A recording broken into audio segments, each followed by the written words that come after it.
Bonjour à tous, c'est Hugues, votre formateur en agroéquipement. Aujourd'hui, on va parler semoirs à céréales, donc plus particulièrement les semoirs à céréales mécaniques et les semoirs à céréales pneumatiques. Bon, simplement, en période de semis, donc les agriculteurs disposent la plupart du temps de leur propre semoir à céréales. Donc, il existe, donc on va dire, trois grandes familles de semoirs à céréales. Donc la première, c'est celle que l'on va détailler un petit peu ensemble à travers donc deux types de semoirs. Donc ce sont les semoirs à céréales conventionnels.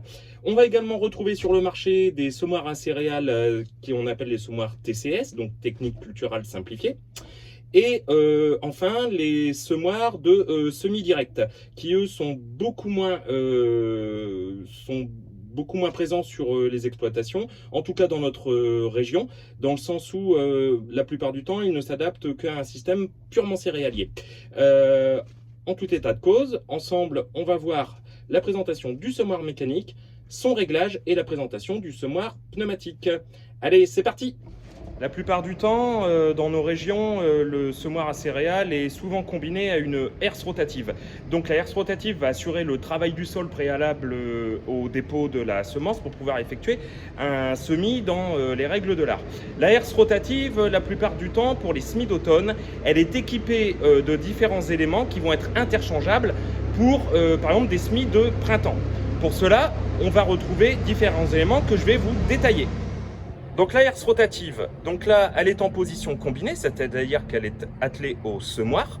Donc, elle dispose sous son tablier donc deux rotors qui sont munis de dents, qui sont donc en alternance, en quinconce, étant donné qu'il y a un rotor qui va tourner dans un sens et un rotor qui va tourner dans le sens inverse. Le tout est animé par la prise de force. Cette prise de force, elle va être à régler en fonction du tableau qui est préconisé par le constructeur. Ici, on est sur un semoir mécanique, donc pour un semis d'automne, la plupart du temps, on va tourner la prise de force à 540 tours minute.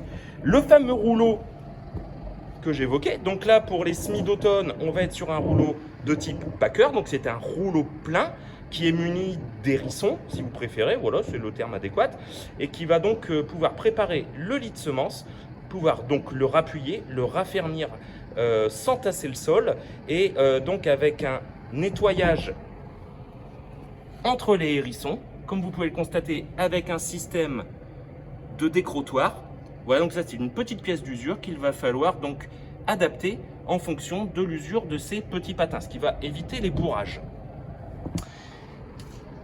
La partie semoir, donc sur le semoir mécanique, vous allez toujours retrouver selon les constructeurs la même configuration, à savoir une trémie de plus ou moins grande capacité.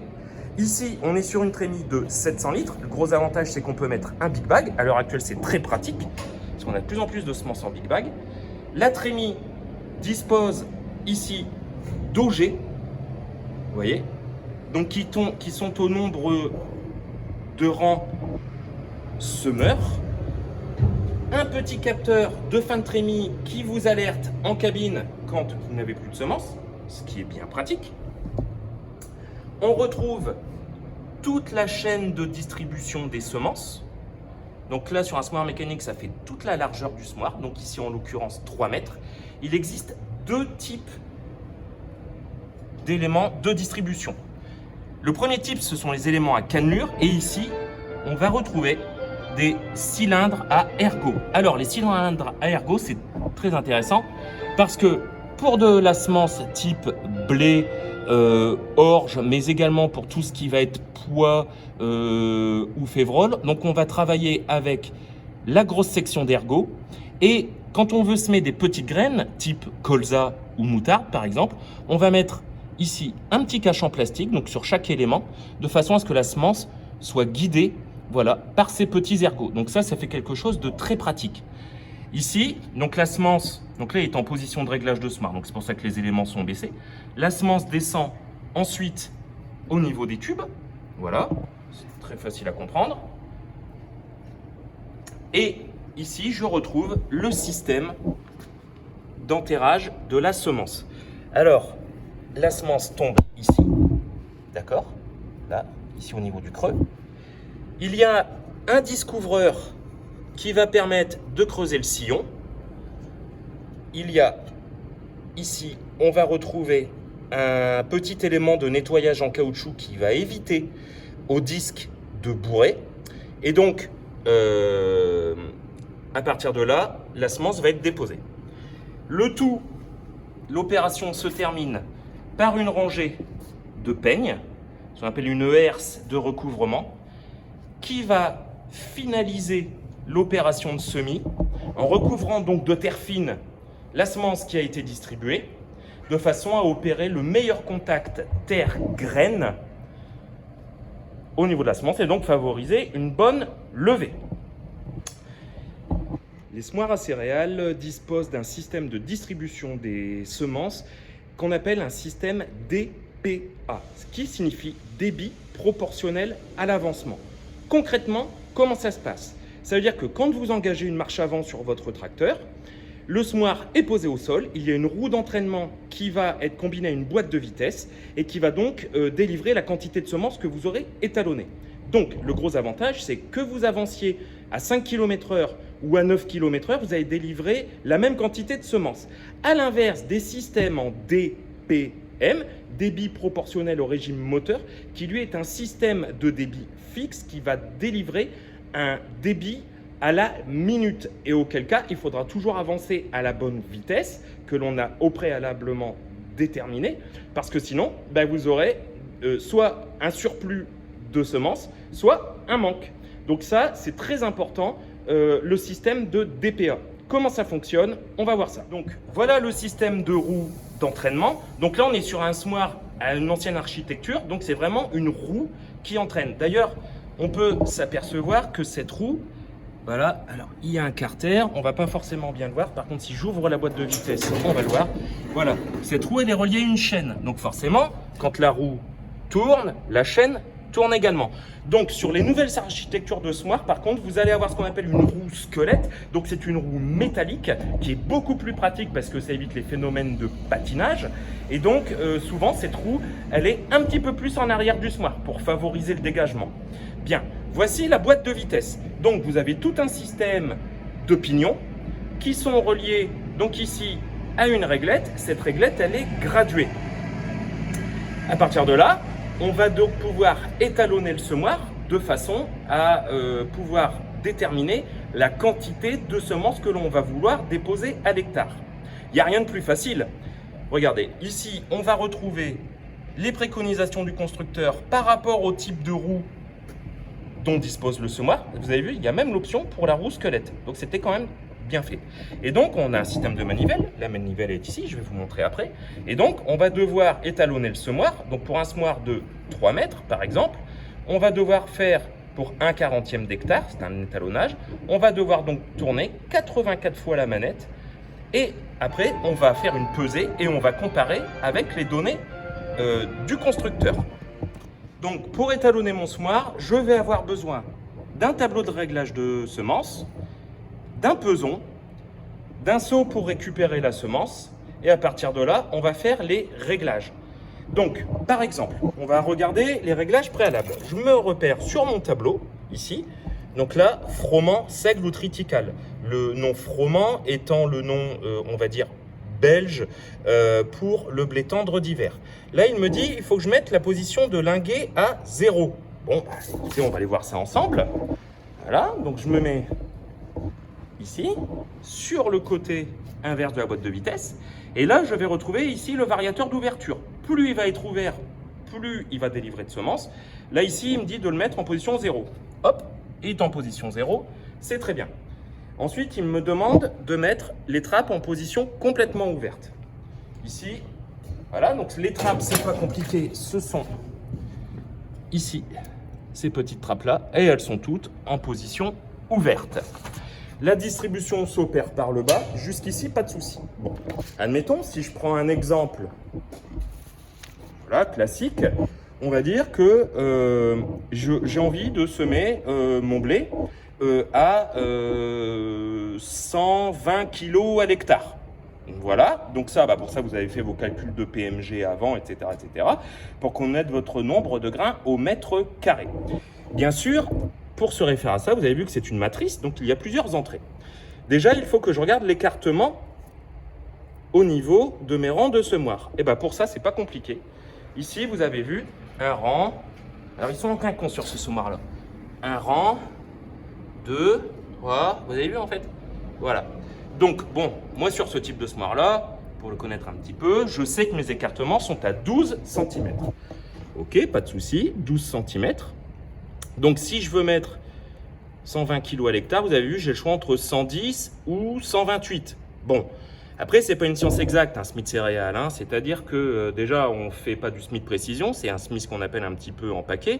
Donc, du coup, bon, on pourrait tabler sur 128 kg à l'hectare. Imaginons que vous avez eu des conditions de récolte un petit peu difficiles, qu'il a fallu labourer, hein, malheureusement. Et donc, du coup, il va falloir pousser un petit peu la dose. Donc, 128 kg.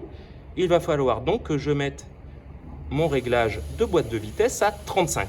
Pas de souci. On va donc ici régler la boîte de vitesse. Alors, attention, il y a une procédure. Il faut toujours remettre à 0 la boîte de vitesse. Toujours, voilà, parce que sinon, en fait, les pignons, ils se remettent pas bien. Et donc, je vais aller régler ma boîte de vitesse à 35. Voilà. Je viens serrer le tout. Je suis à 35. À partir de là, je vais prendre la manivelle. Voilà, que je vais placer ici. Voilà. Bien sûr, il me faut des semences dans la trémie. Alors, cela... J'ai vu. Dans ma trémie, il y a des semences. Voilà. Alors là, vous allez me dire, la semence, elle est rouge. Bah oui, parce que la semence, elle a été traitée. Elle a été traitée, souvent en insecticide. Voilà. Et donc, attention, l'insecticide est un produit phyto. Donc, on met ses EPI avant de charger la trémie. Ça, c'est obligatoire.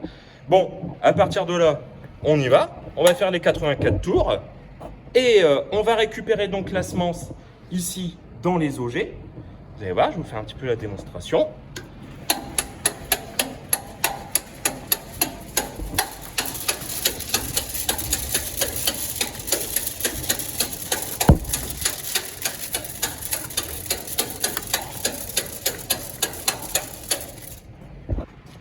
Donc là, je vais continuer l'opération. Je ne vais pas vous faire les 84 tours sur la vidéo. Là, j'en ai fait 20. Je vais donc finir la procédure. On va récupérer les semences. On va peser et on va voir où on en est. Donc voilà, donc là j'ai récupéré donc la semence qu'il y avait dans les augers. Voilà, j'ai vidé, j'ai tout mis dans le seau. Voilà, donc à partir de là, je vais opérer une pesée. Pour cela, j'allume mon peson. Voilà. Et je vais donc opérer à peser. Attention, j'ai fait la tare au préalable du seau, qui pèse de mémoire 660 grammes. Voilà, donc j'arrive à 3,76 kg, donc 3,760 kg. Je retire ma tare de 660 grammes, ce qui fait que l'on arrive à une pesée de 3,1 kg, que je multiplie par 40, je vais arriver à 124 kg hectare. Sur mon tableau, la cible étant de 128 kg, sachant que j'avais un objectif de 120 kg, donc à 124 kg à l'hectare, c'est parfait. Donc là, notre semoir, il est prêt. Après, bien sûr, on fait les points de graissage. Voilà, on referme la trémie. Les jalonneurs, on regarde s'ils sont en bon état, enfin les traceurs, pardon, on regarde s'ils sont en bon état. On referme tout ça et on part au champ. Donc après avoir évoqué le semoir mécanique, on va parler donc du semoir pneumatique. Le semoir pneumatique est une évolution au final des semoirs mécaniques et qui dispose de la même finalité de travail, c'est-à-dire pouvoir donc semer des céréales ou des mélanges, en tout cas tout type de graines. Donc les semoirs pneumatiques sont apparus au début des années 90, donc à la base c'est un système danois, d'accord, qui depuis a été répandu sur tous les constructeurs et donc avec quasiment toujours la même cinématique de fonctionnement. Donc on va retrouver des éléments communs au semoir mécanique et d'autres particularités qui font que le semoir pneumatique est de plus en plus apprécié sur les exploitations. En premier lieu, les éléments communs que l'on va retrouver au niveau des combinés de semis, tout d'abord il s'agit de la herse rotative. Donc on va toujours retrouver le même système de herse rotative.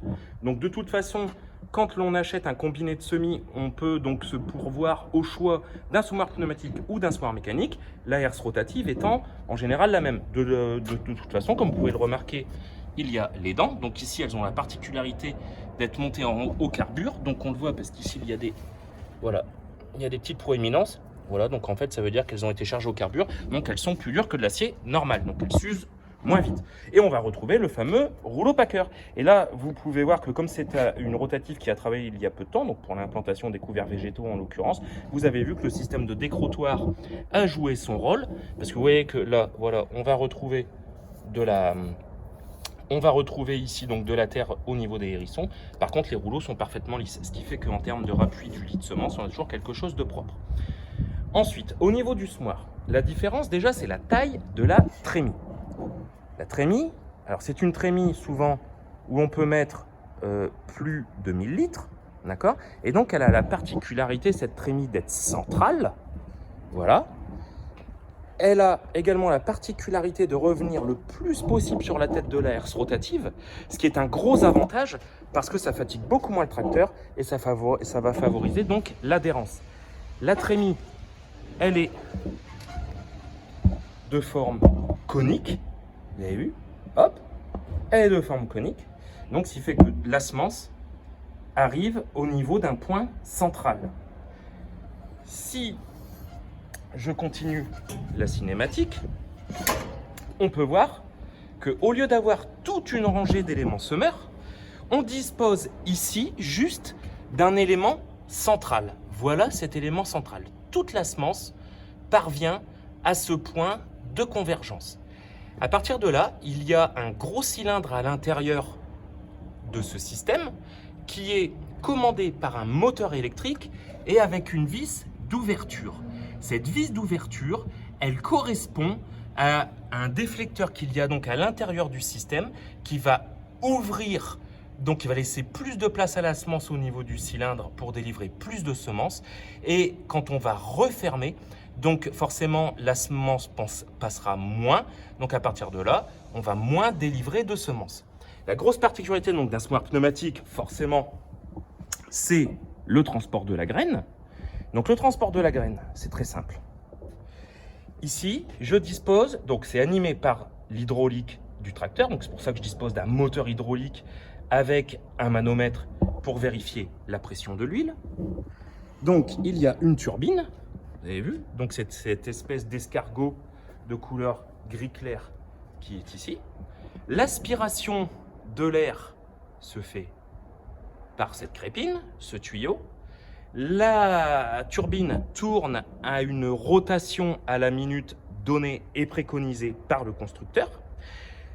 L'air va être donc transporté et ensuite être accompagné dans tout ce système de tuyauterie.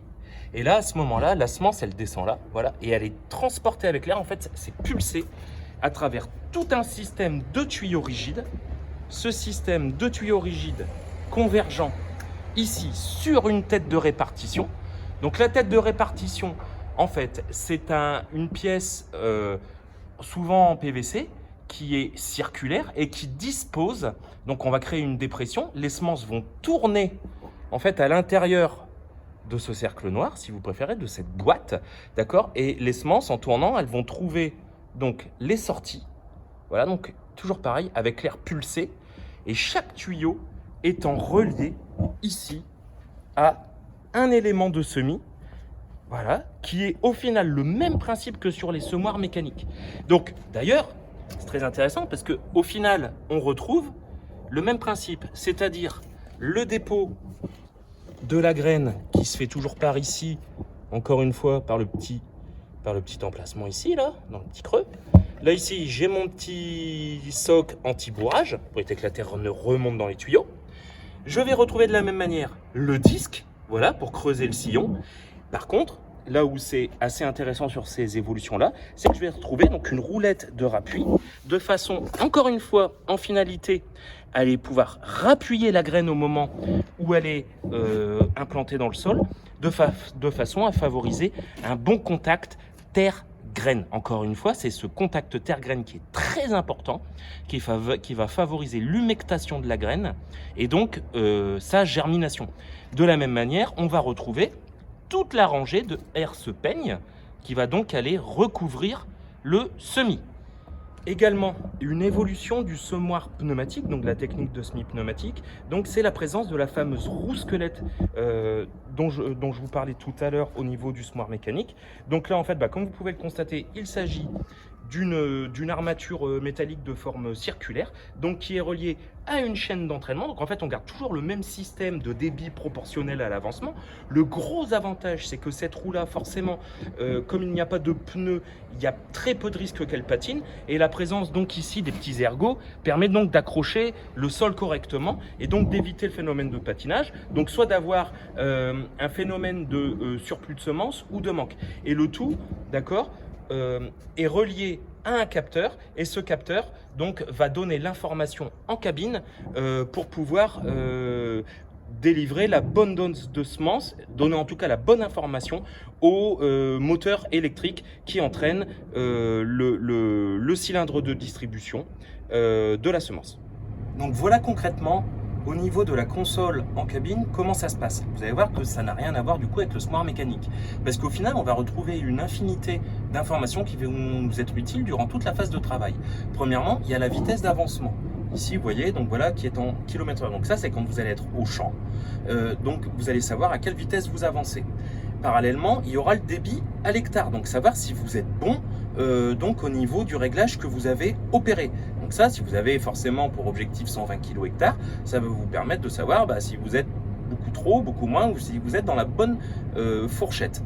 Vous allez retrouver d'autres menus. Bon là, par exemple, là, c'est chez Sulky, mais on va retrouver globalement la même chose chez les autres constructeurs.